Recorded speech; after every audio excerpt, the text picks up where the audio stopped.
Hello, everybody, and welcome to our first live stream here on the Matt and John podcast. As you can see by the title, holy crap, we're going to talk about what we just watched, and that was NXT Takeover War Games. Yeah, Adam Cole is a freaking madman. That's all I'm gonna say about that. Holy hell! A really fun show. These takeover shows never failed to disappoint, and there was no change here, Matt. Yeah. Again, every match. There was only 5 matches on this show. Four. I'm sorry, I can't count. It was a long, exhausted show. Yeah. You had 2 War Game matches. The first, let's talk about, was the women's War Game match. This greatly exceeded my expectations. Like, I thought going in that it would still be a pretty good match, but man, just the whole story from when Dakota Kai turning heel, which was a great spot. I felt that had to happen, or like there would have been something wrong there, and that would, I feel, would be something that with Raw or SmackDown would do, was like that there would be zero consequences to that. And boy, she beat the shit out of Tegan Knox. Like, I'm very interested to see how this heel run is going to go for Dakota Kai, because that crowd popped huge for that. And another takeaway from this too, Rhea is a star. Like, she just, I had a lot of Becky Lynch kind of vibes here. Just her getting that pin there was just really well done. I was surprised to see that the baby faces did in fact win here, just because, with a great this advantage. I thought that there might even be a possibility where Mia would come back Right. into the actual match, but no, Rhea and Candice survived hell, and they end up getting the win here. Matt, what stood out to you about this here? Overall match. But again, the heel turn was the big highlight for me.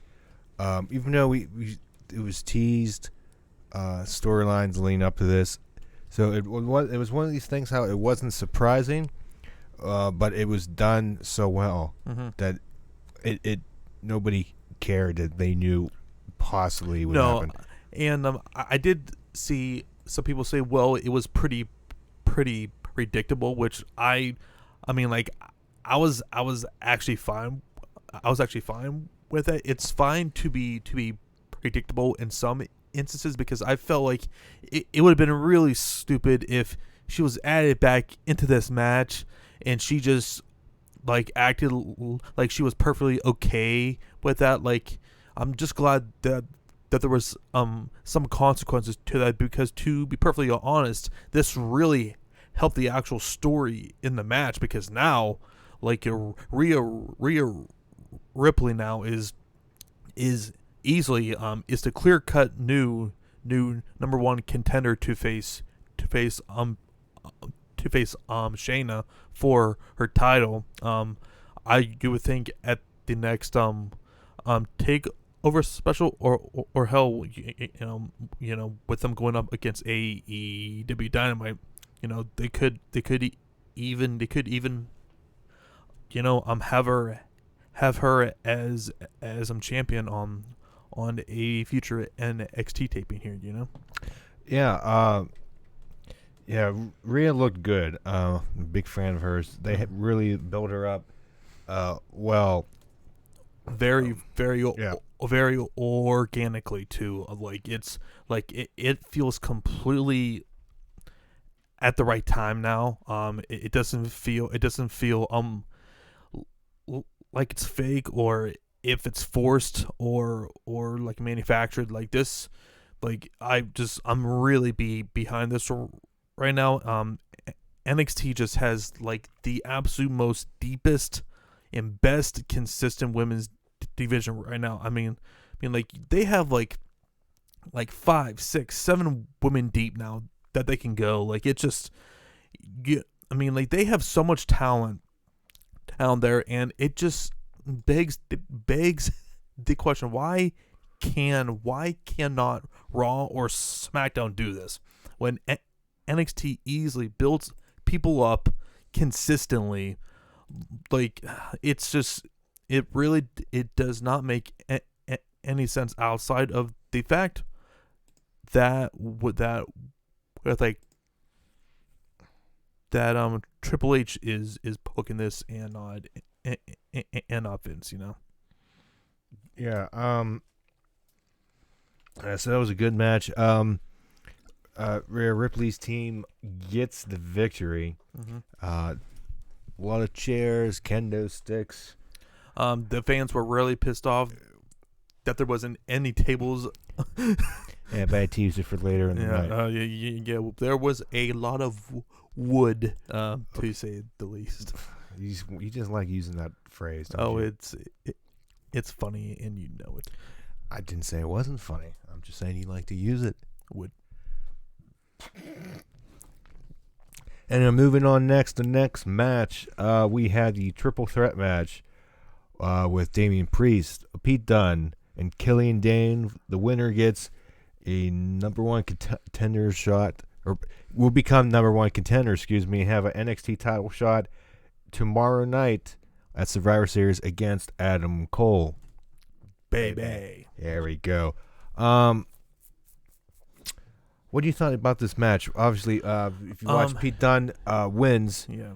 But I go ahead. I'm sorry, I asked you. Overall, it was a pretty good match. Just my only problem with it was there was like zero build for this whatsoever.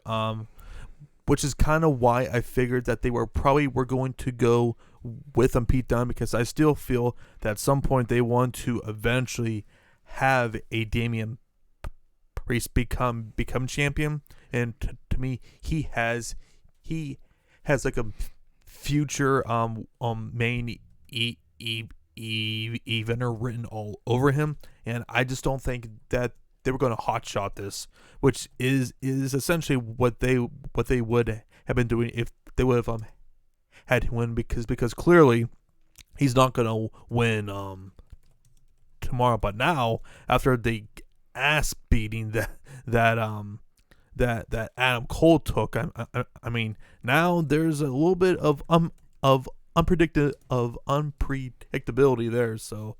But I did feel though that towards the end that this match was going on a little bit too long.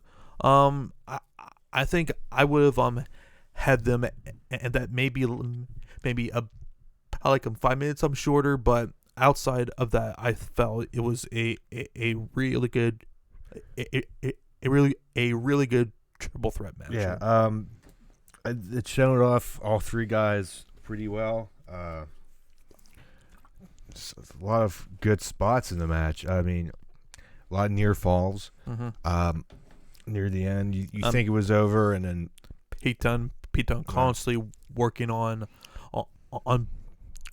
both guys' fingers as he normally does in his matches. Damian Priest, just like he's like just really interesting to me. Like someone made the comment, like he's like Scott Hall as far as with karate and just a much more lengthier, or I'm not even sure if that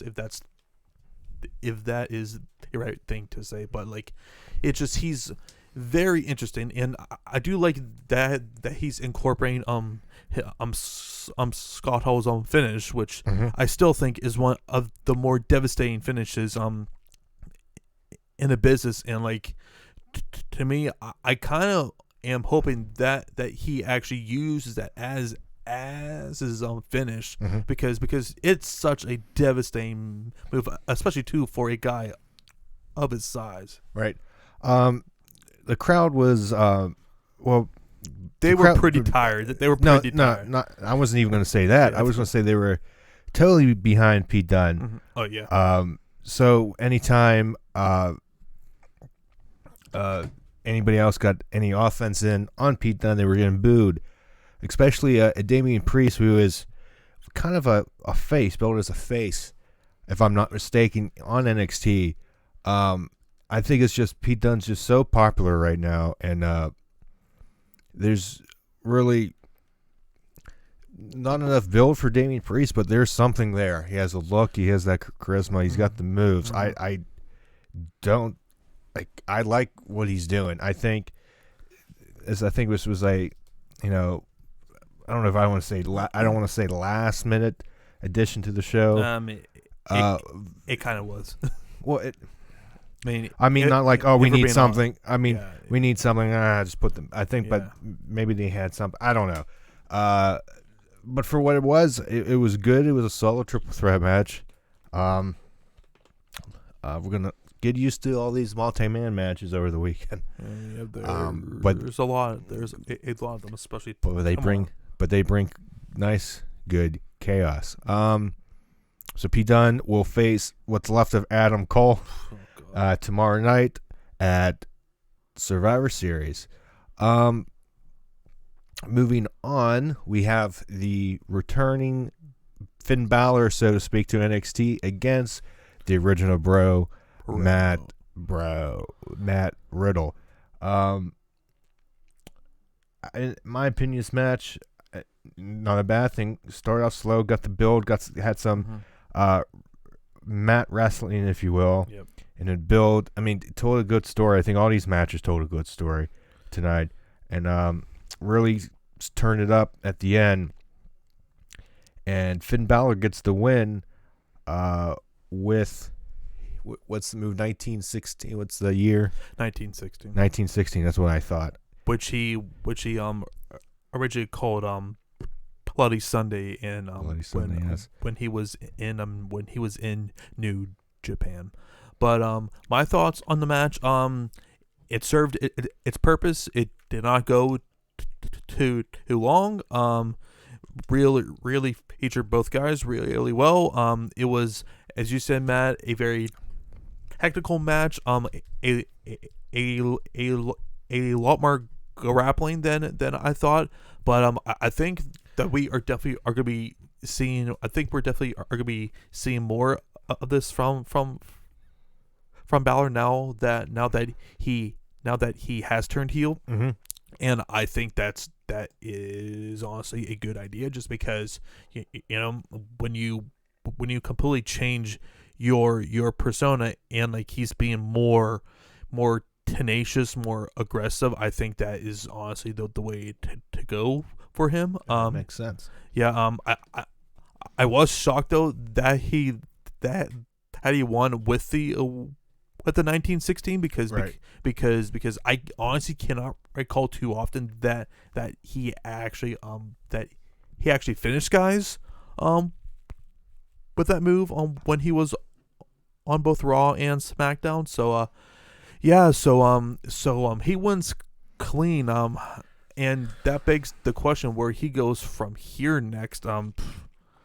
I really don't know, because obviously I don't think he's going to be facing Adam Cole, provided that he retains his title tomorrow, because after Ciampa beat him, or pinning him. So I mean, like, you would think that he's probably first in line, especially too since he hasn't since he never lost his title. Right. Yeah, I think again Balor was the right choice. Obviously, he needs the win. Coming in, returning back to NXT. The loss again doesn't hurt Riddle at all. No, I mean, no. what are you gonna do? Have a screwy finish tonight? No, I don't think so. into like Balor he just turned heel, and like and like he had to go over here because I mean, outside of probably Adam Cole, he's probably is their top heel. I mean, like honestly, he probably is their top heel right now. So like it would not have made any sense for him to lose here. And like honestly, I would not have Balor lose anytime soon. Like I'm very interested to see what they're gonna do. Like he has been teasing, like bringing in a group. Like are we going to see that? Maybe he goes up against the Undisputed Era. Like, so there's I'm very interested to see what Triple H and the NXT brass, William Regal and Road Dogg and Shawn Michaels, all of those guys have what they actually have planned as they go into 2020 here. Mm-hmm.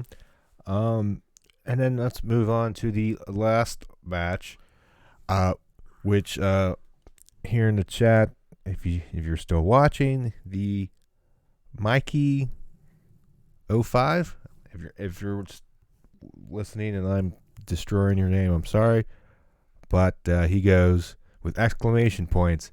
Kevin Owens. That's right. Kevin Owens is back. He was the mysterious fourth guy that Ciampa got to join his team as the fourth entrant. Excuse me. Yeah. And surprisingly, we predicted that Undisputed Era was going to win there to stay strong into I thought so too. Survivor Series. But with Kevin Owens making his return to NXT, you really don't want to do that. Yeah, like I mean, like, and I said this to you once he came out. I was like, there's zero chance that the Undisputed Era is going over here. Just what a wonderful surprise that was.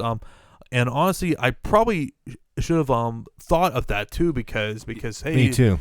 I mean, like, I completely just went across my mind there because I was thinking Velveteen Dream because of his previous feud with Roderick Strong. I also thought maybe John Morrison here, but no. Like, in that reaction was just that crowd lost it. Like, that was just one of the better surprises that the WWE has done in a while. Like, this was a special moment here. Mm-hmm. I was thinking if anybody from the main, quote unquote, main roster was going to turn to NXT, I thought it was going to be at Survivor Series. And to like having Kevin Owens back in NXT, it just makes way too much sense. He is doing nothing on either Raw or SmackDown or wherever he is now. Like, he's been hardly even on their TV, which makes no sense to me. So like, send him back down to NXT. Like, could you? I mean, like, a feud with him and Adam Cole is just that is a money feud right there. Mm-hmm. The crowd were saying please don't die, but nobody listened. Nobody listened. Like, I cannot believe that Adam Cole took that spot there. At the end. Like, two tables. Like, that off the top of the cage. That is probably, to me, is going to be the most memorable NXT War Games spot ever, just because we had never seen something like that, something so devastating, like with Io's moonsault off of the top of the cage. At least, like, she was falling on like what 2 or like 3 people. Mm-hmm. This was just tables and the apron. Pretty much a 10-foot drop onto a 10 or 15-foot drop through tables onto the hard canvas, onto the wood, like nothing stopping him. And he's not landing. He's not landing flat. What he like? I don't care who you are. It that hurts. That has that. Like we've been in rings very shortly, taking pictures at during WrestleMania weekend, during what's the name of the thing? Oh my God, I'm drawing a blank. Access. Holy crap.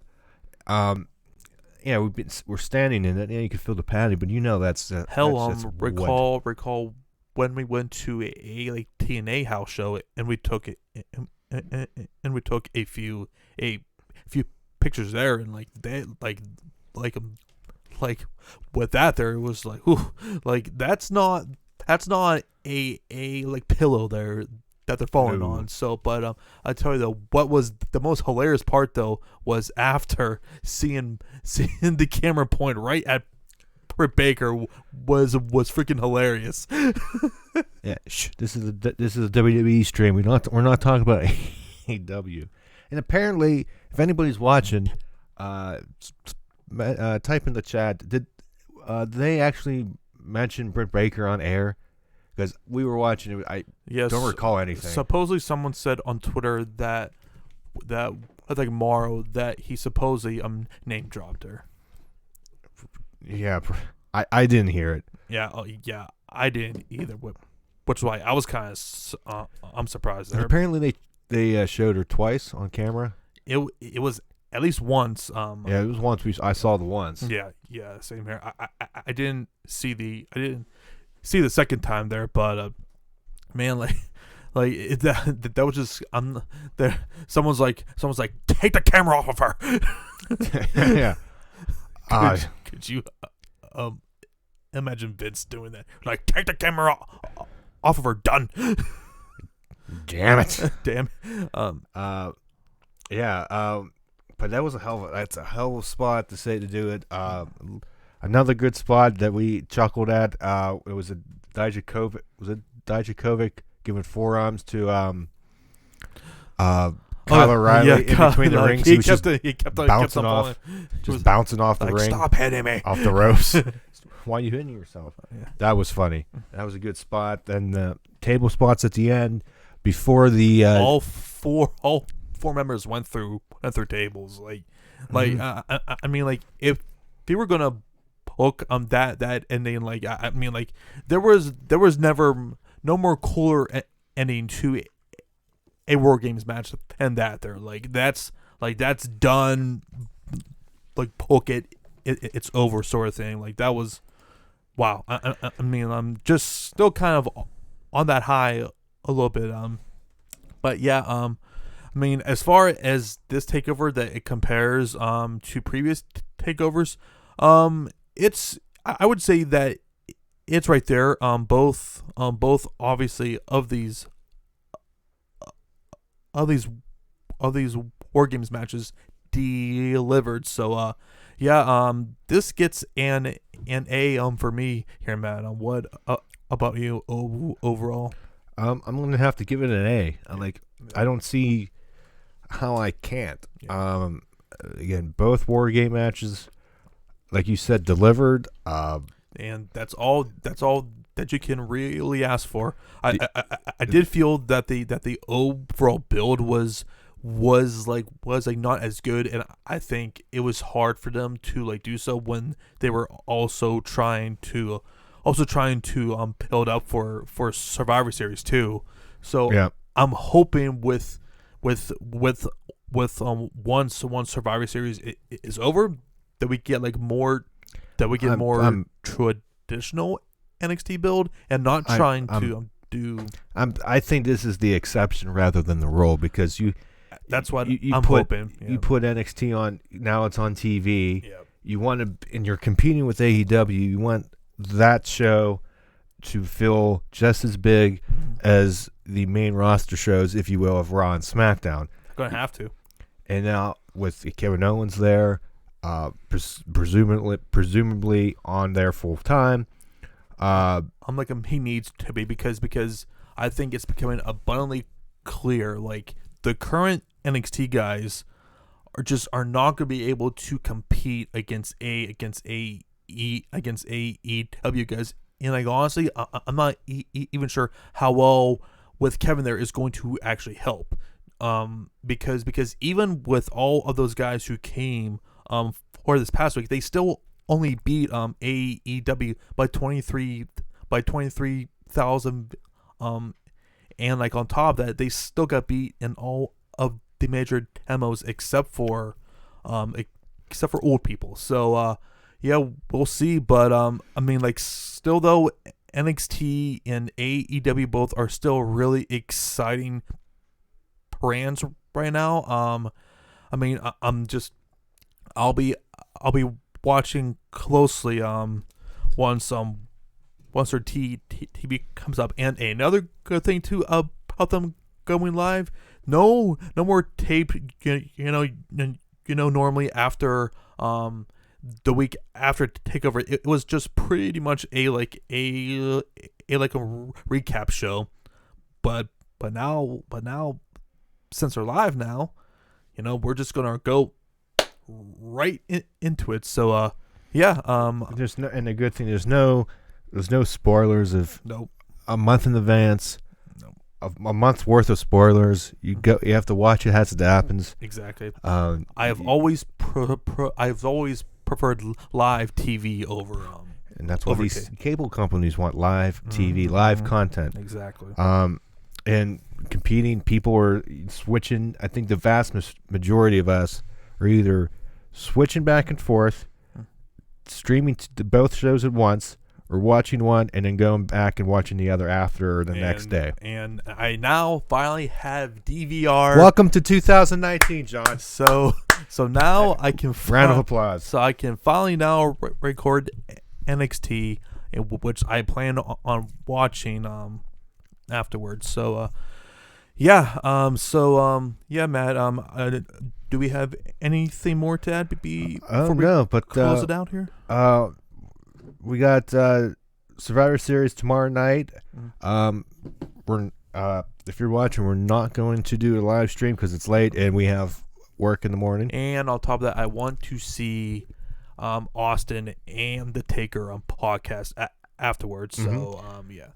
We're probably gonna most definitely talk about this on her next regular episode of the podcast, which you can hear this upcoming Saturday next week. Every weekend, every Saturday at 3 p.m. We'll try to get that up at 3 p.m. And we're going to talk about Survivor Series, another week of AEW versus NXT, and any other news that is in the news, be it sports or whatever. We'll talk about that this Saturday. If you like this video live stream, please subscribe, like the video, and what have you, share it so people can listen. Very much appreciated. Thank you for anybody and everybody who was watching tonight and the 2 likes we got so far. Very much appreciated. John, any last words? Nope. Just thank you guys for tuning in, and as like Matt said, we shall be back next week continuing our weekly podcast. So until then, see ya. Have a good night.